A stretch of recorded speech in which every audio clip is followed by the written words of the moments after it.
Hello traders, good evening. இன்னைக்கு நம்மளோட market அனாலிசிஸில் நம்ம என்ன பார்க்க போகிறோம்னா, டாடா குரூப்போட எல்லா ஷேர்ஸும் இன்னைக்கு பயங்கரமாக விழுந்திருக்கு. அதுக்கான காரணம் என்னன்னு சொல்லிட்டு டீட்டெயில்டாக டிஸ்கஸ் பண்ணிடுவோம். ஒரே ஒரு அப்டேட் கம்ப்ளீட்டாக ஒரு வெல்த் டிஸ்ட்ரக்ஷனே வந்து டாடா குரூப்பில் இன்வெஸ்ட் பண்ணவங்களுக்கு வந்து ஏற்படுத்தியிருக்கோம். அண்ட் டிசிஎஸ் விழுந்ததுனால ஐடி இண்டெக்ஸும் வந்து பார்த்தீங்கன்னா பெரிய அளவில் விழுந்திருக்கு. அதை பற்றி பார்த்துருவோம். அண்ட் இந்த ஈரான் அமெரிக்கா பிரச்சனையில் லேட்டஸ்ட்டாக என்ன நடந்திருக்குன்னு சொல்லிட்டு பார்த்துருவோம். நடுவில் வர பாகிஸ்தான் வந்து காமெடி பண்ணிட்டு போயிருக்காங்க. அண்ட் நாளைக்கு மில்கி மிஸ்ட் ஐபியோட லாஸ்ட் டேட்டாக இருக்குது. அதனோட கிரே மார்க்கெட் ப்ரீமியம் பார்த்துருவோம். இந்த சிஐஎஸ் க்ளோசிங் சிஸ்டத்தை பற்றி செபியோட சேர்மன் வந்து சில ஸ்டேட்மெண்ட் பண்ணியிருக்காரு. அதை பற்றி பார்த்துருவோம். அண்ட் இந்த சிஐஎஸ் சிஸ்டத்தில் ஒரு சூப்பரான விஷயம் வந்து நடந்திருக்கு. அதையும் வந்து டிஸ்கஸ் பண்ணிடுவோம். இந்த வீடியோ பாருங்கள். இந்த வீடியோவில் இருக்கக்கூடிய தகவல்கள் உங்களோட ட்ரேடிங் ஆர் இன்வெஸ்டிங் யூஸ்ஃபுல்லாக இருக்குன்னு உங்களுக்கு தோணுச்சுன்னா இந்த வீடியோக்கு ஒரு லைக் கொடுங்க. அண்ட் இந்த வீடியோ பற்றின உங்களோட கருத்துக்களை கீழே கமெண்ட்ஸில் பதிவிடுங்க. அதை நானும் பார்த்து தெரிஞ்சுக்கிறேன். இப்போ வந்து வீடியோக்குள்ளே போகலாம். அண்ட் நேற்று நம்மளோட வீடியோவுக்கு வந்து சில கமெண்ட்ஸ் வந்துருந்தது. அதில் குறிப்பிட்ட ஒரு கம்பெனியை பற்றி ஒரு நண்பர் கேட்டிருந்தார். என்னென்னா செயின்சிஸ் டெக்னாலஜி அப்படின்னு சொல்லக்கூடிய ஒரு சின்ன மைக்ரோ கேப் ஐடி கம்பெனியை பற்றி அவர் கேட்டிருந்தார். இது வந்து பார்க்கும்போது இதனோட ப்ராஃபிட்டபிலிட்டி ரேஷியோஸ், இதனோட ஹோல்டிங் எல்லாமே வந்து நல்லா தான் இருக்குது. ஆனால் என்ன ஒரே ஒரு சின்ன விஷயம்னா, இது ரொம்ப சின்ன கம்பெனின்றதுனால இதில் நீங்கள் ஷேர்ஸை வாங்கிட்டு எஃப்என்டோக்கு உங்களால் ஃபிளச் பண்ண முடியாது. இந்த மாதிரி நிறைய சின்ன ஐடி கம்பெனிஸ் இருக்குது. அசைலா சொல்யூஷன்ஸ், கேஸ் சால்வ்ஸ், இந்த மாதிரி நானும் சில சின்ன கம்பெனிஸில் முதலீடு பண்ணியிருக்கேன், லாபமும் எடுத்திருக்கேன். இவங்க எப்போ ஏறுவாங்கன்னு சொல்லிட்டு சொல்லவே முடியாது.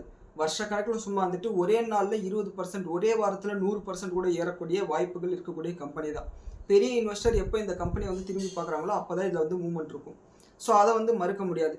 அண்ட் அது வரையும் நம்ம காத்துட்ருக்கணும். அண்ட் இவங்க டிவிடெண்ட் ஈல்டும் பெரிய அளவுக்கு கொடுக்கறதில்ல மற்ற ஐடி கம்பெனிஸை கம்பேர் பண்ணும்போது. அதை வந்து நோட் பண்ணிக்கோங்க. ஆனால் ஃபண்டமெண்டலாக பார்க்கும்போது இந்த கம்பெனி வந்து ஓரளவுக்கு நல்லாவே இருக்குது, குறை சொல்கிற மாதிரி எதுவும் இல்லை. ஆனால் இந்த மாதிரி சின்ன கம்பெனியில் பெரிய இன்வெஸ்டர் யாராவது கவனம் செலுத்துகிற வரையும் வந்து இதில் ஷேர் ப்ரைஸில் மூமெண்டம் வந்து அந்த அளவுக்கு வராது. அது ஒன்று தான் நெகட்டிவான இஷ்யூ.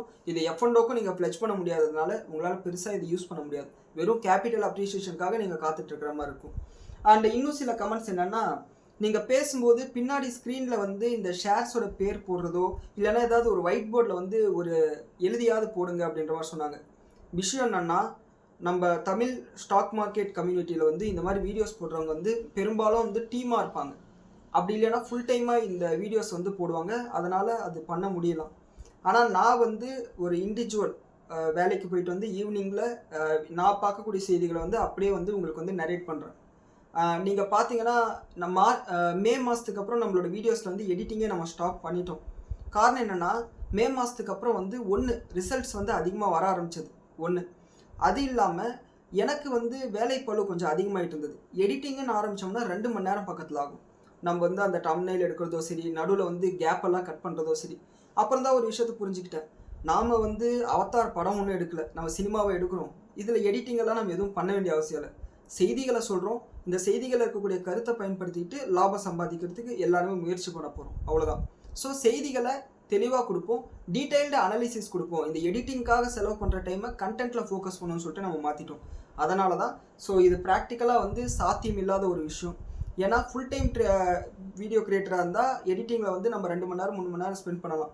இந்த எடிட்டிங் பண்ணாமலே இப்போ வீடியோ வந்து 9:30 மணி 10:30 மணிக்கு, சில டைம் வந்து 12 மணிக்கெல்லாம் நான் ரிலீஸ் பண்ணியிருக்கேன். ஸோ எடிட்டிங்கும் பண்ணனா அடுத்த நாள் காலையில் தான் வரும். அது பெரும்பாலும் யாருக்குமே யூஸ் ஆகாது. ஸோ அதுதான் பிரதர். ஸோ அது வந்து ப்ராக்டிக்கலாக பாசிபிள் கிடையாது.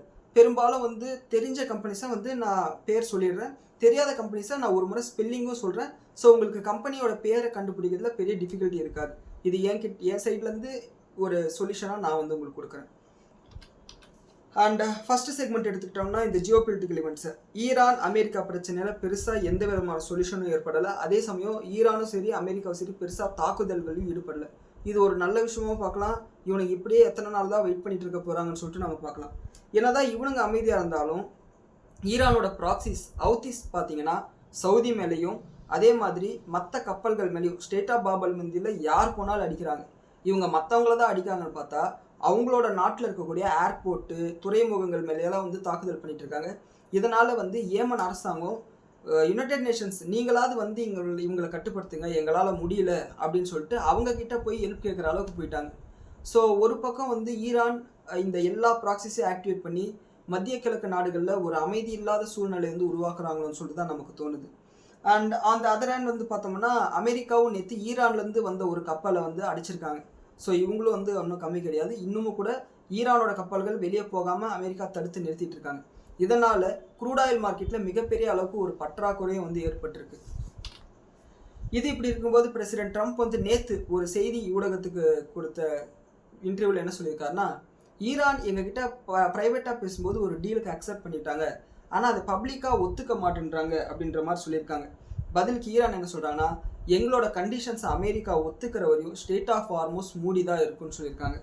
அண்ட் இன்னமும் கூட ஈரான் என்ன சொல்கிறாங்கன்னா, நீங்கள் எங்களோட கப்பல் போக்குவரத்தில் தடுத்து நிறுத்திட்டதா ரொம்ப சந்தோஷப்படாதீங்க, நீங்கள் எத்தனை நாள் போரை நடத்தினாலும் எங்களால் நடத்த முடியும். காரணம், இப்போ மோஸ்ட் ஆஃப் த வெப்பன்ஸை வந்து நாங்கள் டொமஸ்டிக்காகவே வந்து தயாரிக்க ஆரம்பிச்சிட்டோம் அப்படின்ற மாதிரி சொல்லியிருக்காங்க. அண்ட் அமெரிக்கா என்னதான் முயற்சி பண்ணாலும் அலுமினியம் ப்ரொடக்ஷன் பிளான்ட் மேலே குண்டு போட்டாங்க, ட்ரோன் ஸ்டோரேஜ் ஃபெசிலிட்டிஸ் மேலே குண்டு போட்டாங்க. இருந்தாலும் கூட அமெரிக்காவால் ஈரானோட மிலிட்ரி கேப்பபிலிட்டிஸை மழுங்கடிக்க முடியலன்றது தான் உண்மையான விஷயமா இருக்குது. அண்ட் இதெல்லாம் இப்படி போயிட்டு இருக்கும்போது பாகிஸ்தான்காரன் வந்து இந்த 60 நாள் எம்ஓயுன்னு சொல்லிட்டு இஸ்லாமாபாத் அக்கார்ட்ஸ்ன்னு சொல்லிட்டு ரொம்ப பெருமையாக வந்து ஒரு சைன் ஒன்று பண்ணாங்க. ஸோ அது முடிகிறதுக்கு இன்னும் 5 நாள் தான் இருக்கான். அதனால் அவங்க என்ன சொல்கிறாங்கன்னா, இந்த எம்ஓயை வந்து நாங்கள் எக்ஸ்டெண்ட் பண்ணுறதுக்கு வாய்ப்பு இருக்குது அப்படின்ற மாதிரி சொல்கிறாங்க. அந்த எம்ஓயை முதல்ல யாருமே வந்து மதிக்கலை. காரணம் என்னென்னா, இந்த எம்ஓயை சைன் பண்ணாங்க, அதுக்கப்புறம் சின்ன சின்ன தாக்குதல்கள் வந்து நடந்துட்டு இருந்தது. அதுக்கப்புறம் 2 தரப்புலையும் வந்து கத்தாரில் பேச போகிறோம் அப்படின்னு சொன்னாங்க. இது எல்லாமே வந்து போன மாதம் நடந்தது, ஜூன் மாதத்தில் நடந்தது. அண்ட் கத்தாரில் வந்து பேசுகிறோம்னு சொல்லிட்டு நேராக பேசாமல் மீடியேட்டர்ஸ் மூலியமே சரிப்பா ஒரு 10 நாளைக்கு வந்து சைலண்டாக இருப்போம்னு சொல்லிட்டு அங்கே முன்னாள் சுப்ரீம் லீடரோட இறுதி சடங்கெல்லாம் முடிச்சுட்டாங்க. இதை முடிச்சுட்டு மறுபடியும் வந்து சண்டே ஆரம்பிச்சிட்டாங்க. அதுக்கு காரணம் என்ன சொன்னாங்கன்னா, பிரசிடென்ட் ட்ரம்ப்பை கொலை செய்ய வந்து ஈரான் பிளான் பண்ணாங்கன்ட்டு. அதே காலகட்டத்தில் ட்ரம்ப் வந்து துருக்கியில் நேட்டோ நாடுகளோட கூட்டமைப்போட மீட்டிங் நடந்துட்டு இருந்தது. அதுக்கு போயிருந்தப்போ கொலை செய்கிறதுக்கு திட்டம் திட்டினாங்கன்னு சொல்லிட்டு செய்திகள் வந்தது. பதில் ட்ரம்ப் வந்து நான் உங்களை அழிச்சிடுவேன் கிழிச்சிடுவேன்னு சொல்லிட்டு போஸ்ட் போடுறது, இதே மாதிரி கிட்டத்தட்ட 2 மாதமாக போயிடுச்சு. இந்த 60 நாள் சீஸ்ஃபயர் வந்து இன்னும் 5 நாள் முடிய போகுது. இந்த சூழ்நிலையில் இந்த 60 நாள் சீஸ்ஃபயர் வந்து இன்னும் நாங்கள் எக்ஸ்டெண்ட் பண்ண சொல்கிறாங்க. இப்போ சீஸ்ஃபயர்னு சொல்லி மட்டும் என்ன சண்டை போடாமலே இருக்காங்களான்ற மாதிரி தான் இருக்குது. அண்ட் ஈரான் தரப்புலேருந்து என்ன சொல்கிறாங்கன்னா, பிரிக்ஸ் நாடுகள் வந்து புதுசாக ஒரு டெவலப்மெண்ட் பேங்க்கை வந்து உருவாக்க போகிறாங்க. பிரிக்ஸ் நாடுகளோட கூட்டமைப்பு நாடுகள் வந்து சேர்ந்து ஒரு டெவலப்மெண்ட் பேங்க், இப்போ ஏஷியன் டெவலப்மெண்ட் பேங்க், உலக வங்கியெல்லாம் இருக்குது பார்த்தீங்கன்னா, அந்த மாதிரி ஒரு பேங்க் உருவாக்க போகிறாங்க. அதில் ஈரானும் கலந்துக்க போகுது, ஈரானும் வந்து அந்த பேங்க்கோட ஒரு மெம்பராக இருக்க போகுதுன்னு சொல்லியிருக்காங்க. இது ரொம்ப முக்கியமான ஒரு விஷயமா பார்க்கப்படுது. அண்ட் ஜப்பானோட பிரசிடென்ட் வந்து ஈரானோட பிரசிடென்ட்டுக்கு ஃபோன் பண்ணி பேசியிருக்காங்க. மேபி அவங்களோட கப்பல் போக்குவரத்தை வந்து வெளியில் விடுறதுக்கோ இல்லை இதுவும் எங்களை அட்டாக் பண்ணாதீங்கன்னு சொல்கிறதுக்காகவோ இது இருக்கலாம்.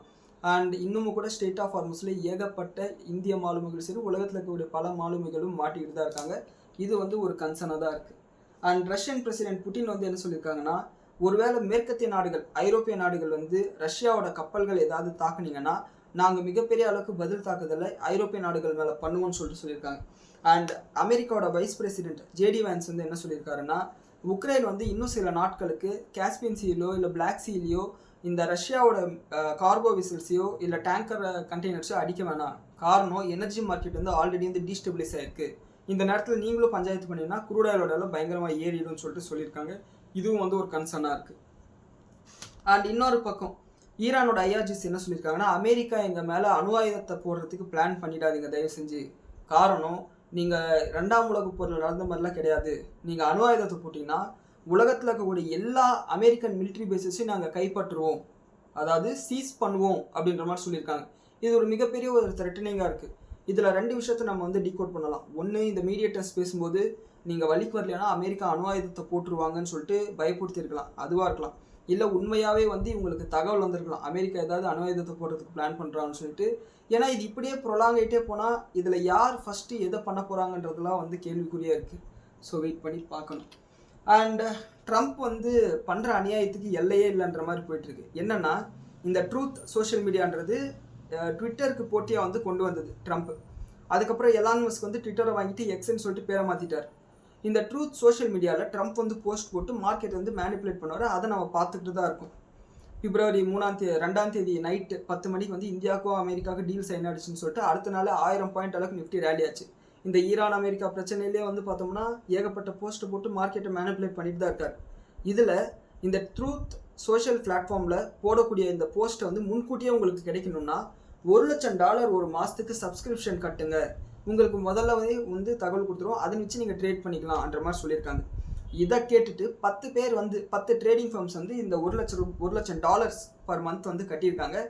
அதாவது இது பப்ளிக்காக ஊழல்னே சொல்லலாம். ஊழலை விட மோசம். ஊழல்னா கூட அந்த நாட்டோட மக்கள் தான் பாதிக்கப்படுவாங்க. இது உலகத்தில் இருக்கக்கூடிய எல்லா ட்ரேடர்ஸும் வந்து பாதிக்கப்படக்கூடிய ஒரு விஷயமா இருக்குது. பிரசிடென்ட் ட்ரம்ப்புக்கு ஓட்டு போட்டாங்கன்னா இதுக்கு மேலே அமெரிக்கர்கள் என்ன சொல்கிறதுன்னு சொல்லிட்டு நமக்கு தெரியல. அண்ட் நம்மளோட இந்திய பொருளாதாரத்தை பற்றின செய்திகள் வந்தோம்னா, இன்னைக்கு ஈவினிங் 4 மணிக்கு நம்மளோட ஜூலை மாதத்துக்கான சிபி இன்ஃப்ளேஷன் டேட்டா வந்திருக்கு. இந்த சிபி இன்ஃப்ளேஷன் டேட்டா எஸ்டிமேட்டை விட அதிகமாக வந்திருக்கு. போன மாதத்தை கம்பேர் பண்ணும்போது அதிகமாக வந்திருக்கு. அதாவது 4.45% வந்து இன்ஃப்ளேஷன் வந்து ரிப்போர்ட் பண்ணியிருக்காங்க. கோர் இன்ஃப்ளேஷன் இதை விட கம்மியாக தான் இருக்குது. இதுக்கான முக்கியமான காரணம் வந்து க்ரூட் ஆயிலோட விலையேற்றம் ப்ளஸ் எல்னினோ எஃபெக்ட்னால தான். அண்ட் இதன் காரணமாக வந்து நம்மளோட கரன்சி வந்து நாளைக்கு டிப்ரிஷியேட் ஆகிறதுக்கு நிறைய வாய்ப்புகள் இருக்குது. காரணம் வந்து இன்றைக்கி நம்மளோட மார்க்கெட் முடிஞ்சதுக்கப்புறம் தான் இந்த டேட்டா வந்திருந்தது. அண்ட் சென்ட்ரல் கவர்மெண்ட் கிட்டேருந்து இந்த இவி வெஹிக்கலை வாங்குறதுக்கான ஒரு ஸ்கீம் ஒன்று இருக்குது. இந்த ஸ்கீமை வந்து 2028 வரையும் நாங்கள் எக்ஸ்டெண்ட் பண்ண போகிறோம் அப்படின்ற மாதிரி சொல்லியிருக்காங்க. ஆனால் என்ன ஒரு விஷயம்னா, இதுக்கு முன்னாடி நீங்கள் எலக்ட்ரிக் வெஹிக்கிள் வாங்கினீங்கன்னா 10,000 ரூபாய் வரைக்கும் சப்சிடி கொடுத்துட்டு இருந்தாங்க. இதுக்கு மேலே 5,000 ரூபாய் தான் கொடுப்போம்னு சொல்லியிருக்காங்க. இருந்தாலும் கூட ஒரு வருஷம் எக்ஸ்டெண்ட் பண்ணது இந்த எலக்ட்ரிக் வெஹிக்கிளை விற்கக்கூடிய கம்பெனிஸ்க்கு பாசிட்டிவான விஷயமாக பார்க்கப்படுது. ஸோ இதுவரையும் 2 வீலருக்கு மட்டும்தான் இந்த மாதிரி ஸ்கீம் இருந்தது. கவர்மெண்ட் வந்து இப்போ என்ன பிளானில் இருக்காங்கன்னா, பஸ்ஸு ட்ரக்கெல்லாம் வாங்கினாங்கன்னா, லோனில் வாங்கினாங்கன்னா, எலக்ட்ரிக் பஸ்ஸு எலக்ட்ரிக் ட்ரக்கெல்லாம் வாங்கினாங்கன்னா அதுக்கு வட்டி கட்ட வேண்டியது இருக்கும் இல்லையா, அந்த வட்டி பணத்தில் சப்சிடி கொடுக்கலாமா அப்படின்ற மாதிரி யோசிச்சுட்டு இருக்காங்க. காரணம் வந்து இந்த மாதிரி எலக்ட்ரிக் பஸ்ஸு எலக்ட்ரிக் ட்ரக்லாம் பயங்கர விலையாக இருக்கும் இல்லையா, அதனால் இது வந்து முடிவு பண்ணியிருக்காங்க. அது வந்ததுன்னா இவங்களுக்கு ஜேவிஎம் ஆட்டோ அதே மாதிரி அசோக் லேலண்டுக்கெல்லாம் அது பாசிட்டிவான விஷயமா அமையறதுக்கு நிறைய வாய்ப்பு இருக்குது. அண்ட் ஓஎன்ஜிசி கிட்டேருந்து ஒரு அப்டேட் வந்திருக்கு. என்னென்னா, ஷெல் எனர்ஜி இந்தியாவும் ஓஎன்ஜிசி வந்து ஒரு புரிந்துணர்வு ஒப்பந்தத்தை கையெழுத்து போட்டிருக்காங்க.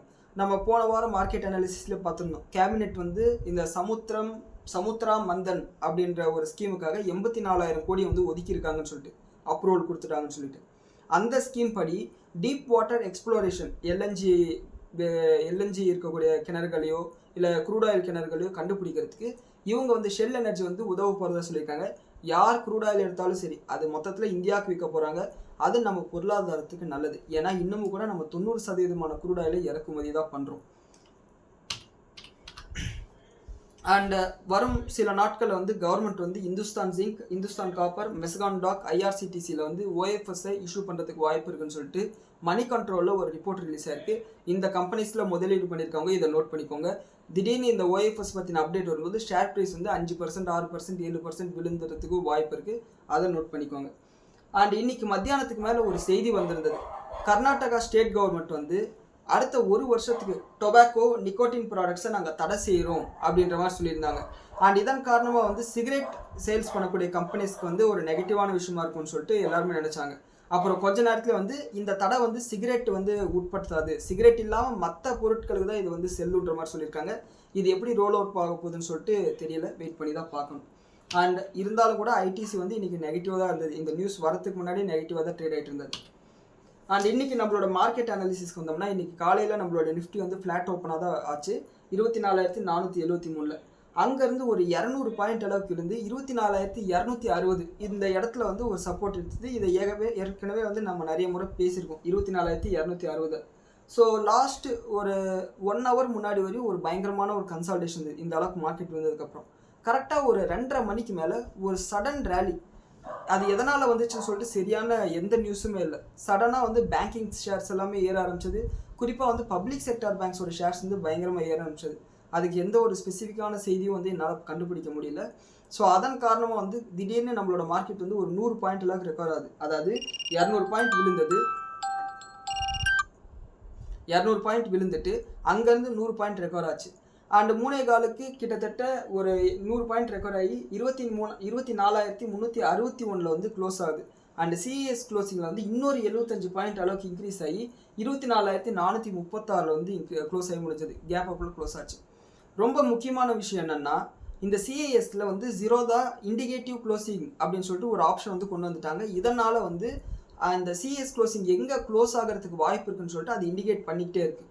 அண்ட் இன்றைக்கி அதை பார்க்குறதுக்கான வாய்ப்பு எனக்கு கிடைச்சது. கொஞ்சம் ஃப்ரீ டைமாக இருந்தது, பார்க்குறதுக்கான வாய்ப்பு கிடைச்சது. கரெக்டாக எக்ஸாக்டாக 24,435 வந்து இண்டிகேட்டிவ் க்ளோசிங் காமிக்குது. 3:28 வந்து அதே 24,436 வந்து க்ளோசிங் வருது. எக்ஸாக்டாக ஒரு 25 பேசிஸ் பாயிண்ட்ஸ் மட்டும்தான் டிஃப்ரென்ஸு. அந்த அளவுக்கு கரெக்டாக இருந்தது. ஒருவேளை இது வரும் நாட்கள்லையும் இதே மாதிரி கரெக்டாக அந்த இண்டிகேட்டிவ் க்ளோசிங்கோட கரெக்டாக இந்த சிஎஸ் க்ளோசிங் வந்து சின்க்ரனைஸ் ஆகிடுச்சுன்னா இந்த ஆப்ஷன் ப்ரைஸஸ் எல்லாம் பழையபடியே மாறுறதுக்கு நிறைய வாய்ப்புகள் இருக்குது. காரணம், இந்த சிஏஎஸ் க்ளோசிங்கில் என்ன பஞ்சாயத்துனா, இப்போ அமெரிக்கா மாதிரி பெரிய மார்க்கெட்ஸ் வந்து இந்த சிஎஸ் க்ளோசிங் மாதிரி தான் வச்சுருக்காங்க. க்ளோசிங்லேயே வந்து ஆப்ஷன் பேசிஸில் தான் வந்து தீர்மானிக்கிறாங்க. ஆனால் இந்த க்ளோசிங் வந்து இப்போ 3 காலுக்கு ட்ரேடிங்கை ஸ்டாப் பண்ணுறாங்களே, அதுக்கு முன்னாடியே வந்து எஃப்என்டோ மார்க்கெட்டும் ஸ்டாப் ஆகிடும். ஆனால் இந்த சிஎஸ் க்ளோசிங்கில் 1/4 மணி நேரம் எந்த விதமான அண்டர்லைன் மூவ்மெண்ட்டும் இல்லாமல் எஃப்என்டோ தனியாக ஊசலாடிட்டு இருக்கும். திடீர்னு வந்து ஜம்ப் ஆகும். இதனால தான் வந்து பிரச்சனையாக இருந்தது ட்ரேடர்ஸ்க்கு. ஆனால் இப்போ இந்த இண்டிகேட்டிவ் க்ளோசிங் காரணமாக வந்து இந்த சிஎஸ் க்ளோசிங் எங்கே முடிய போகுதுன்ற ஒரு கிளாரிட்டி கிடைக்கிறதுனால இதன் காரணமாக வந்து இந்த ஆப்ஷன்ஸோட ப்ரைஸஸ் வந்து இதுக்கு மேலே நார்மலாக மூவ் ஆகிறதுக்கு வாய்ப்பு இருக்குது. மேக்ஸிமம் ஒரு வாரம் 10 நாளுக்குள்ளார மார்க்கெட் செட்டில் டவுன் ஆகிடும்னு சொல்லிட்டு நம்ம நம்பலாம். இருந்தாலும் கூட கொஞ்சம் வெயிட் பண்ணுங்கள், கரெக்டான கிளாரிட்டி கிடைச்சதுக்கப்புறம் நம்ம உள்ளே இறங்கலாம். அண்ட் ஈவன் செபியோட சேர்மன் துஹின் காந்தா பாண்டேவும் அதே தான் சொல்லியிருக்காரு. இந்த க்ளோசிங் ஆக்ஷன் செஷனை கொண்டு வந்தது காரணமே ப்ரைஸ் மேனிப்புலேஷன் நடக்கக்கூடாதுன்றதுக்காக தான். ப்ளஸ் இது யாருக்கு வந்து ரொம்ப பெனிஃபிஷியலாக இருக்கும்னா, பேசிவ் ஃபண்ட்ஸ் இண்டெக்ஸை அப்படியே ஃபாலோ பண்ணக்கூடிய ஃபண்டில் வந்து இந்த ப்ரைஸ் மேனிப்புலேஷனால் அவங்களுக்கு லாஸஸ் வராமல் தடுக்கப்படும் சொல்லியிருக்காங்க. ப்ளஸ் இந்த இண்டிகேட்டிவ் க்ளோசிங்கும் அதே மாதிரி ரேண்டம் க்ளோசிங் அந்த 3:28 3:30 அந்த 2 நிமிஷத்தில் எப்போ வேணாலும் க்ளோஸ் பண்ணுறாங்க, எந்த செகண்ட் வேணாலும் க்ளோஸ் பண்ணுறாங்க. இந்த ரெண்டுத்தின் காரணமாக யாராலுமே மேனிப்புலேட் பண்ண முடியாது அப்படின்னு சொல்லியிருக்காங்க. ஸோ இது இவர் சொன்ன மாதிரி, அதாவது இண்டிகேட்டிவ் க்ளோசிங் வந்து கரெக்டாக எங்கே முடிய போகுதுன்னு சொல்லிட்டு ஓரளவு காட்டுது. ப்ளஸ் ரேண்டமாக க்ளோஸ் ஆகும்போது திடீர்னு யாரும் வந்து ஆர்டரை போட்டு மாற்ற முடியாது. இது ரெண்டுமே கரெக்டாக நடந்துருச்சுன்னா இது அந்த வால்யூம் வெயிட்டட் ஆவரேஜ் க்ளோசிங் ப்ரைஸை விட இது வந்து பெஸ்ட்டாக இருக்கும். ஸோ பார்க்கலாம் என்ன நடக்குதுன்னு சொல்லிட்டு. ஆனால் இன்னமும் கூட ஆப்ஷன்ஸில் வந்து பெரும்பாலான டிகே வந்து எக்ஸ்பைரி டேயில் 3 மணிக்கு 3:15க்கு மேலே தான் நடக்குது. அதுவும் வந்து மாற்று கருத்து இல்லாமல் இருக்குது. நேற்று வந்து அதே மாதிரி தான் வந்து ப்ரைஸ் ஆக்ஷன் இருந்தது. இருந்தாலும் நாளைக்கு சென்செக்ஸ் எக்ஸ்பைரி, யாரும் ரிஸ்க் எடுக்க வேண்டாம். அண்ட் இன்னைக்கு அட்வான்ஸ் டிக்ளைன் ரேஷியோன்னு பார்த்தோம்னா மொத்தம் 3300 கம்பெனியில் 1500 கம்பெனிஸ் பாசிட்டிவாகவும் 1867 கம்பெனிஸ் வந்து நெகட்டிவாக இருந்தது. இன்னைக்கு காலையில் நம்மளோட மார்க்கெட் வந்து பயங்கரமாக கிராஷ் ஆச்சு. போர்ட்ஃபோலியோவில் ஒரு லாஸஸ் வந்து நீங்கள் பார்த்துருப்பீங்க. ஆனால் செகண்ட் ஆஃப் லாஸ்ட் 1 ஹவரில் வந்த ரேலினால ஆல்மோஸ்ட் போர்ட்ஃபோலியோ வந்து க்ரீனாக மாறுச்சு. சரிங்களா? ஸோ அதை கண்டிப்பாக எல்லாருமே நோட்டீஸ் பண்ணியிருப்பீங்க. அண்ட் ஐடி செக்டார் பார்த்தோம்னா டிசிஎஸ் வந்து இன்றைக்கி 4% மேலே கிராஷ் ஆச்சு. காரணம் வந்து டாடா குரூப்பை சம்மந்தப்பட்ட ஒரு செய்தி வந்தது. அதை ஸ்டாக் ஸ்பெசிஃபிக் நியூஸில் பார்த்துடலாம். அண்ட் ஐடி செக்டாரில் கிட்டத்தட்ட இண்டெக்ஸே 1.5% அளவுக்கு விழுந்திருக்கு. அண்ட் ஆட்டோ செக்டார் வந்து ஒரு 0.5% விழுந்திருக்கு. பேங்க் நிஃப்டி 3% அளவுக்கு பாசிட்டிவாக இருக்குது. இதுக்கான முக்கியமான காரணம் வந்து பப்ளிக் செக்டார் பேங்க் வந்து 2% அளவுக்கு அவங்களோட இண்டெக்ஸ்லேயே வந்து இன்க்ரீஸ் ஆயிருக்கு. அண்ட் இந்த வாரம் வந்து ஃபினான்ஸ் மினிஸ்டர் வந்து பப்ளிக் செக்டார் பேங்க்ஸோட ஒரு மீட்டிங் இருக்க போகுதுன்னு சொல்லிட்டு ஒரு செய்தி வந்திருந்தது, வெள்ளிக்கிழமை வந்திருந்தது. ஸோ அதனால் காரணமாக ஏதாவது ஒரு அப்டேட் வரதுக்கு வாய்ப்பு இருக்குது. அண்ட் எஃப்எம்சிஜி வந்து ஒரு 3/4% அளவுக்கு இருந்திருக்கு. ஃபார்மா செக்டார் ஃப்ளாட்டாக தான் ட்ரேட் ஆகி முடிஞ்சிருக்கு. அண்ட் கோல்டு ப்ரைஸஸ்க்கு ஒரு பெரிய ஒரு பிரச்சனை இருந்தது. என்னன்னா இன்றைக்கி நம்மளோட இந்தியாவோட சிபி இன்ஃப்ளேஷன் டேட்டா மட்டும் இல்லாமல் அமெரிக்காவோட ஜூலை மாதத்துக்கான சிபி இன்ஃப்ளேஷன் டேட்டாவும் வந்து ரிலீஸ் பண்ணியிருந்தாங்க. அண்ட் இந்த இன்ஃப்ளேஷன் டேட்டா எப்படி இருக்க போகுதுன்ற ஒரு பயம் வந்து ட்ரேடர்ஸ் மத்தியில் வந்து இருந்தது. இதன் காரணமாக வந்து எல்லாருமே வந்து கோல்டில் ப்ரீ பொசிஷனாக இருந்தாங்க. அண்ட் இந்த இன்ஃப்ளேஷன் வந்து இன்லைன் வித் எக்ஸ்பெக்டேஷனாக வந்திருக்கு. அதாவது எக்ஸ்பெக்டேஷன் வந்து 3.4 இருக்குன்னு சொல்லிட்டு எதிர்பார்த்தாங்க. அதே அளவுக்கு தான் இன்ஃப்ளேஷன் வந்திருக்கு. இதன் காரணமாக கோல்டில் வைலண்ட்டான எந்த மூவ்மெண்ட்டும் இல்லை. இந்த டேட்டா வந்து அந்த ஒரு நிமிஷத்தில் வந்து பயங்கரமான ஒரு ஸ்விங் இருந்தாலும் அதே இடத்துல தான் வந்து ட்ரேட் ஆகி முடிஞ்சிருக்கு. ஸோ இது ஒரு பாசிட்டிவான விஷயமாக கோல்டுக்கு பார்க்கப்படுது. அடுத்த ஒரு மாதத்துக்கு வந்து நம்ம பெருசாக வந்து டென்ஷன் ஆகாமல் இருக்கலாம். அண்ட் கோல்டு இந்த பாயிண்ட்ஸ் எடுக்கும்போது $4,430 இருந்தது ஒரு அவுன்ஸ். அண்ட் நம்மளோட இந்தியன் புல்லியன் அசோசியேஷன் 24 கேரட் ஒரு கிராமுக்கு 15,560 ரூபாவும், 22 கேரட் கோல்டு ஒரு கிராமுக்கு 14,270 ரூபாவும் வந்து டிக்ளேர் பண்ணியிருக்காங்க. அண்ட் சில்வர் ப்ரைஸஸ் எடுத்துக்கிட்டோம்னா ஒரு கிலோக்கு வந்து 2,41,000 ரூபாய் வந்து சொல்லிட்டு டிக்ளேர் பண்ணியிருக்காங்க நம்மளோட Indian bullion association. And crude oil இப்பயும் கூட $88 மேலே தான் ட்ரேட் ஆகிட்டு இருக்கு. அண்ட் யூஎஸ்டி ஐஎன்ஆர் எடுத்துக்கிட்டோம்னா இன்றைக்கி 10 பைசா அளவுக்கு டிப்ரிஷியேட் ஆயிருக்கு. அண்ட் இந்த டிப்ரிஷியேஷன்ன்றது நம்மளோட மார்க்கெட் க்ளோஸ் ஆனதுக்கப்புறம் நம்மளோட சிபி இன்ஃப்ளேஷன் வந்தது. மேபி நாளைக்கு இன்னமும் கூட டிப்ரிஷியேட் ஆகிறதுக்கு வாய்ப்பு இருக்குது, அதை பார்த்துக்கலாம். அண்ட் எஃப்ஐஎஸ் வந்து இன்றைக்கி ஒரு 1000 கோடி ரூபாய்க்கு சேல் பண்ணியிருக்காங்க. டிஐஎஸ் வந்து 5,842 கோடி ரூபாய்க்கு வந்து வாங்கியிருக்காங்க. ஸோ இதுதான் இன்றைக்கான நம்மளோட போஸ்ட் மார்க்கெட் அனாலிசிஸ். அடுத்து ஸ்டாக் ஸ்பெசிஃபிக் நியூஸ்ன்னு வந்தோம்னா கோத்ரேஜ் கன்சியூமர் ப்ராடக்டோட ஷேர் ப்ரைஸ் இன்றைக்கி ஒரு 10-11% அளவுக்கு விழுந்தது. அதுக்கான முக்கியமான காரணம் என்னென்னா அவங்களோட எம்டி அண்ட் சிஇஓ வந்து ஒரு 5 வருஷத்துக்கு முன்னாடி அப்பாயிண்ட் பண்ணியிருக்காங்க. அவரோட டேர்ம் வந்து 2031 வரையும் இருக்குது. ஆனால் அவர் வந்து நேற்று சடனாக வந்து ரிசைனேஷனை கொடுத்துட்டார். அதுக்கு காரணமாக அவர் வந்து எதையுமே சொல்லலை. என்ன சொல்லியிருக்காருன்னா, நான் எஃப்எம்சிஜி செக்டாரை விட கோத்ரேஜ் கன்சியூமர் ப்ராடக்ட்ஸோட க்ரோத் வந்து நல்லா தான் இருக்குது, அப்படி இருந்தும் கூட இதை வந்து சாட்டிஸ்ஃபை பண்ண முடியல நிறைய பேர்ன்ற மாதிரி அவர் டிக்ளேர் பண்ணியிருக்காரு. என்ன விஷயம்னா, என்னதான் வந்து பெரிய கம்பெனிஸ் வந்து நல்ல ரிசல்ட் கொடுத்தாலும் ப்ராஃபிட் க்ரோத் ஆனாலும் ஏகப்பட்ட கம்பெனிஸில் நம்ம அந்த விஷயத்தை பார்த்துருக்கோம். ஹெச்டிஎஃப்சி பேங்காக இருக்கட்டும், கொட்டாக் மஹிந்திரா பேங்காக இருக்கட்டும், இண்டஸ்இண்ட் பேங்காக இருக்கட்டும், இவங்க ஐடிசியாக இருக்கட்டும், நெஸ்லேவாக இருக்கட்டும், இந்துஸ்தான் யூனிலிவராக இருக்கட்டும், இந்த எல்லா கம்பெனிலுமே இருக்கக்கூடிய ஒரு விஷயம் தான். ஓரளவுக்கு பெருசாக வளர்ந்த கம்பெனி வந்து லாஸ்ட் 5 வருஷமாக பெருசாக ரிட்டர்ன் கொடுக்கல. ஈவன் ஐடி ஸ்டாக்ஸில் கூட அதுதான் வந்து எவிடென்ட்டாக இருந்தது, டிசிஎஸ் உட்பட. ஸோ அப்படி இருக்கும்போது இவங்களுக்கு வந்து மேனேஜ்மெண்ட் சைட்லேருந்து ஏதாவது ப்ரெஷர் வந்திருக்கலாம். ஸோ கம்பெனிஸில் அது நடக்கிறது தான். நம்மளோட பர்ஃபார்மன்ஸ் நல்லா இல்லைன்னா ப்ரெஷர் போட ஆரம்பிப்பாங்க. அந்த ப்ரெஷருக்கே வந்து நாமளே ஆளை விடுறா சாமி அப்படின்னு சொல்லிட்டு வெளியே வந்துடும். அதுதான் இவருக்கும் நடந்திருக்கணும். ஸோ வேறு ஆளை வந்து அப்பாயிண்ட் பண்ணியிருக்காங்க. ஸோ இது மார்க்கெட் வந்து நெகட்டிவாக எடுத்துக்கிட்டு ஷேர் ப்ரைஸ் வந்து கீழே தள்ளி இருக்குது. அண்ட் இதன் காரணமாக தான் வந்து ஒரு 11% அளவுக்கு விழுந்திருக்கு. நான் இது வந்து ஒரு ஷார்ட் டேர்மாக நடந்த ஒரு நீ ஜெர்க் ரியாக்ஷனாக தான் நான் பார்க்குறேன். And as of now current market ப்ரைஸில் வந்து 2%க்கு மேலே டிவிடெண்ட் ஈல்டு வந்து கிடைக்குது. கிட்டத்தட்ட இது வந்து இப்போ ஹெச்டிஎஃப்சி பேங்க் மாதிரியான ஒரு டிவிடெண்ட் ஈல்டு. ஸோ இதில் நான் மெதுவாக வந்து அக்குமுலேஷன் வந்து ஸ்டார்ட் பண்ணியிருக்கேன். என்ன நடக்குதுன்னு சொல்லிட்டு வெயிட் பண்ணி பார்க்கலாம். அண்ட் டாடா குரூப்போட ஷேர் ப்ரைஸும் வந்து இன்றைக்கி பயங்கரமாக கிராஷ் ஆச்சு. டிசிஎஸ்லேருந்து டாடா பவர், டாடா எலக்ட்ரான் எல்லா ஷேர் ப்ரைஸும் வந்து பயங்கரமாக விழுந்திருந்தது. அதுக்கான காரணம் என்னென்னா, அவங்களோட சேர்மன் என் சந்திரசேகர் சார் இருக்கார் இல்லையா, அவர் வந்து 2021 முதல் முறையாக வந்து டாடா குரூப்புக்குள்ளார வராரு. 2017 வந்து முதல் முறையாக வந்து டாடா குரூப்புக்குள்ளார வராரு. இவர் 2017 வந்ததுக்கப்புறம் 5 வருஷம் இவரோட டேர்ம் இருக்குது. 2022 மறுபடியும் வந்து ரீஅப்பாயிண்ட் பண்ணுறாங்க. 2022 ரீஅப்பாயின்மெண்ட் பண்ணதுக்கப்புறம் இப்போ வர பிப்ரவரி 2027 அவரோட டேர்ம் முடிய போகுது. மறுபடியும் இவரை ரீஅப்பாயின்மெண்ட் பண்ணுறதுல போர்டில் வந்து ஒரு ரிசல்யூஷன் பாஸ் பண்ணியிருக்காங்க. இதில் ஒரே ஒருத்தர் மட்டும் மறுப்பு தெரிவிச்சிருக்காங்க.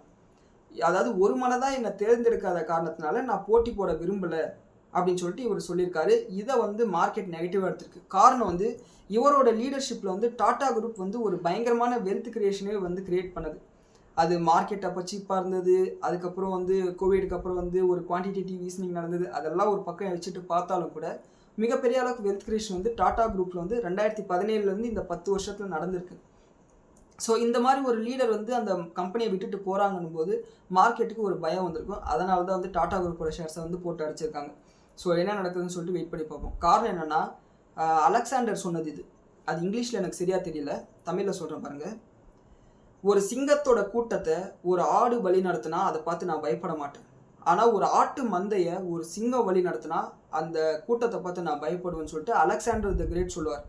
ஸோ அப்படி தான் ஒரு நல்ல தலைவன் இருந்தானா ஒரு சாதாரண ஒரு ஆட்டு மந்தையை கூட ஒரு மிகப்பெரிய சக்தி வாய்ந்த படையாக மாற்றிட முடியும். அதை தான் அவர் சொல்லுவார். ஸோ லீடர் போகும்போது இந்த மாதிரியான ஒரு கார்ப்பரேட் கவர்னன்ஸில் ஒரு கேள்விக்குறி உருவாக்குறது சகஜம்தான். வெயிட் பண்ணி பார்க்கணும் டாடா குரூப் எப்படி இதுலேருந்து மீண்டு வரப்போகிறாங்கன்னு சொல்லிட்டு. ஆனால் இருந்தாலும் கூட என் சந்திரசேகரோட பதவிக்காலம் வந்து பிப்ரவரி 2027 வரை இருக்க போது. இதை டாடா குரூப்பில் இன்வெஸ்ட் பண்ணியிருக்கவங்க நோட் பண்ணிக்கோங்க. எனக்கு டாடா குரூப்பில் பெருசாக எந்த ஹோல்டிங்கும் இல்லை. இன்டைரக்டாக வந்து ஐடிபிஸ் வச்சுருக்கிறதுனால டிசிஎஸில் எனக்கு வந்து ஹோல்டிங் இருக்குது இன்டைரக்டாக. அண்ட் என்னோட மியூச்சுவல் ஃபண்ட்ஸில் அவங்க டாடா குரூப்பில் ஏதாவது இன்வெஸ்ட் பண்ணிடலாம். அவ்வளோதானே தவிர்த்து எனக்கு டாடா குரூப்பில் பெருசாக வந்து எந்த ஸ்டேக்ஸும் இல்லை. இது ஒரு டிஸ்க்ளோஷர். அண்ட் என்பிசிசி இந்தியா இவங்களோட Q1 நம்பர் கொடுத்துருக்காங்க. நம்பர்ஸ் வந்து ஓரளவுக்கு நல்லாவே இருக்குது. ப்ராஃபிட் வந்து 17% அளவுக்கு இன்க்ரீஸ் ஆயிருக்கு. ரெவன்யூ வந்து 6% அளவுக்கு குறைஞ்சிருந்தாலும் காரணம் வந்து இவங்களோட மார்ஜினில் ஒரு மிகப்பெரிய எக்ஸ்பேன்ஷன். 4.5% இருந்தது, இப்போ 8.5% இன்க்ரீஸ் ஆயிருக்கு. அண்ட் அது மட்டும் இல்லாமல் அதர் இன்கமும் குறைஞ்சிருக்கு.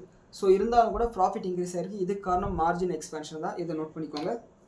அண்ட் கிராசிம் இவங்களோட Q1 ரிசல்ட் கொடுத்துருக்காங்க. இவங்க வந்து போன வருஷத்தோட இந்த ஜூன் குவார்ட்டரில் வந்து 120 கோடி ரூபா அளவுக்கு லாஸ் பண்ணவங்க இப்போ 247 கோடி ரூபா அளவுக்கு லாபம் பண்ணியிருக்காங்க. அண்ட் மார்ஜின் வந்து அப்படியே டபுள் ஆயிருக்கு. சேல்ஸும் வந்து இன்க்ரீஸ் ஆயிருக்கு. இது ஓரளவுக்கு நல்ல ரிசல்ட் தான். அண்ட் இவங்க வந்து என்ன சொல்கிறாங்கன்னா, இவங்க புதுசாக வந்து ஒரு லூப்ரிசால் அப்படின்ற ஒரு ரெசின் பிளான்ட்டை வந்து ஆரம்பிக்க போகிறதா சொல்லியிருக்காங்க. ப்ரொடக்ஷன் வந்து ஆரம்பிக்க போகிறதா சொல்லியிருக்காங்க. இது ஒரு பாசிட்டிவான விஷயம். அண்ட் கிராசிமும் வந்து ஆதித்யா பிர்லா குரூப்போட ஒரு கம்பெனி தான்.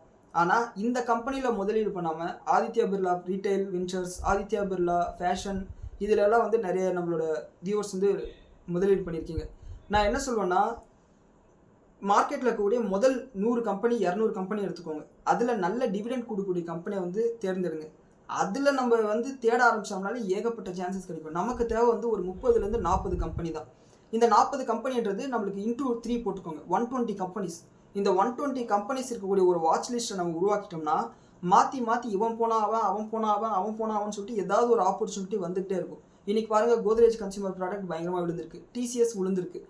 சூனர் ஆர் லேட்டர் ஒரு வாரம் 10 நாள் டிசிஎஸ் ரெக்கவர் ஆகும், கோத்ரேஜ் கன்சியூமர் ரெக்கவர் ஆகும், ஹெச்டிஎஃப்சி பேங்க் ரெக்கவர் ஆகும், ஐடிசி ரெக்கவர் ஆகும். ஸோ இந்த மாதிரி ஒரு 120 கம்பெனிஸ் நம்ம 100 கம்பெனி ரெடி பண்ணிட்டாலே போதும். நம்மளோட அக்கௌண்ட் சைஸ் ஓரளவுக்கு பெருசாக வரையும். நாம் விஜய் கேடியா மாதிரி சின்ன கம்பெனியில் முதலீடு பண்ணி மல்டி பேக் ரிட்டர்னில் எடுக்க வேண்டிய அவசியம் இல்லை. ஒரு வருஷத்துக்கு 15% ரிட்டர்ன் எடுத்தாலே போதும். அதுக்கு மட்டும் நீங்கள் ஃபோக்கஸ் பண்ணுங்கள். அண்ட் இவங்களோட மேனேஜ்மெண்ட் கைடன்ஸ் என்ன சொல்லியிருக்காங்கன்னா, பிர்லா ஓப்பஸ் அந்த பெயிண்ட் இருக்குது பார்த்தீங்களா, அதை தொடர்ந்து மார்க்கெட் ஷேரில் 3வது இடத்தை வந்து தக்க வச்சிருக்குன்னு சொல்லியிருக்காங்க. அண்ட் அது மட்டும் இல்லாமல் டெக்கரேட்டிவ் பெயிண்ட் இண்டஸ்ட்ரியில் நாங்கள் வந்து வளர்ந்துகிட்டே இருக்கோம். அண்ட் குவார்டர் ஆன் குவார்டர் பேசிஸில் 17% அளவுக்கு எங்களோட சேல்ஸ் வந்து இன்க்ரீஸ் ஆயிருக்கு பெயிண்ட் செக்டாரில் அப்படின்னு சொல்லிட்டு சொல்லியிருக்காங்க. அண்ட் அது மட்டும் இல்லாமல் குளோரைன் டெரிவேட்டிவ்ஸில் எங்களோட கெப்பாசிட்டி வந்து அதிகப்படுத்த போகிறதா சொல்லியிருக்காங்க. அண்ட் அது மட்டும் இல்லாமல் இதன் காரணமாக வந்து எங்களோட ரெவன்யூ வந்து வரும் நாட்களில் இன்க்ரீஸ் ஆகும்னு சொல்லியிருக்காங்க. இதனோட டிமாண்டும் 45% அளவுக்கு இன்க்ரீஸ் ஆகும்னு சொல்லியிருக்காங்க. இது எல்லாமே பாசிட்டிவான ஒரு மேனேஜ்மெண்ட் கைடன்ஸாக தான் இருக்குது. அண்ட் ஆர்ஹெச்ஐ மேக்னசிட்டா இவங்க வந்து பார்த்தோம்னா ரிஃப்ராக்டரி பிஸ்னஸை பண்ணக்கூடிய ஒரு கம்பெனி. இந்த ரிஃப்ராக்டரி பிஸ்னஸ்னால் இந்த மெட்டல்ஸ் எல்லாம் உருக்கிறதுக்கு வந்து அந்த மண் குடுவையெல்லாம் இருக்கும் பார்த்தீங்களா, அதில் போட்டு தானே மெட்டல்ஸ் உருவாக்கலாம், அதை வந்து தயாரித்து கொடுக்கக்கூடிய ஒரு கம்பெனி. இவங்களோட மார்க்கெட் ஷேர் பார்த்தீங்கன்னா 30% அளவுக்கு ஹோல்ட் பண்ணுறாங்க. இவங்களோட Q1 நம்பர்ஸ் நல்லா தான் கொடுத்துருக்காங்க. ப்ராஃபிட் வந்து 83% அளவுக்கு இயர் ஆன் இயர் பேசிஸில் வந்து இன்க்ரீஸ் ஆயிருக்கு. அதாவது 35 கோடியிலேருந்து 64 கோடியாக இன்க்ரீஸ் ஆயிருக்கு. இது வந்து கிட்டத்தட்ட எக்கனாமிக் சைக்கிள், அதாவது இந்த கமாடிட்டியோட சார்ந்து இருக்கக்கூடிய ஒரு கம்பெனி தான். கமாடிட்டி கம்பெனியோட நல்லா இருக்கும்போது அவங்க மூலிமா இவங்களுக்கு வந்து பிஸ்னஸ் கிடைக்கும். இதை வந்து நோட் பண்ணிக்கோங்க. இவங்களோட மார்ஜினும் கூட கிட்டத்தட்ட 4% அளவுக்கு இன்க்ரீஸ் ஆயிருக்கு இயர் ஆன் இயர் பேசிஸில். அண்ட் நெப்ரோகேர் ஹெல்த் சர்வீசஸ் இவங்க வந்து ஒரு ஹாஸ்பிட்டல் கம்பெனி. இவங்களோட ரிசல்ட் ஓரளவுக்கு நல்லா தான் இருக்குது. இருந்தாலும் ஆல்ரெடி இவங்களோட ஷேர் ப்ரைஸ் வந்து ஓவர் வேல்யூட். பி ரேஷியோ வந்து 83 இருக்குது. ஸோ அதன் காரணமாக இன்றைக்கி நெகட்டிவாக தான் இருக்குது. ப்ராஃபிட் நல்லா வந்திருந்தா கூட ப்ராஃபிட் வந்து 35% இன்க்ரீஸ் ஆயிருக்கு. சேல்ஸ் வந்து 24% இன்க்ரீஸ் ஆயிருக்கு. மார்ஜினில் கூட ஒரு எக்ஸ்பேன்ஷன் 1% அளவுக்கு மார்ஜின் இன்க்ரீஸ் ஆயிருக்கு. இருந்தாலும் கூட மார்க்கெட் உங்களுக்கு ஆல்ரெடி ஒரு ப்ரீமியம் வேல்யூஷன் கொடுத்ததுனால பெருசாக இந்த ரிசல்ட் வந்து மார்க்கெட் எக்ஸைட் ஆகலை. இதை நோட் பண்ணிக்கோங்க. அண்ட் அடுத்து டெக்னோ எலக்ட்ரிக் அண்ட் இன்ஜினியரிங் இவங்க வந்து பார்த்தீங்கன்னா பவர் இன்ஃப்ராஸ்ட்ரக்சரில் ஒரு இபிசி கம்பெனி.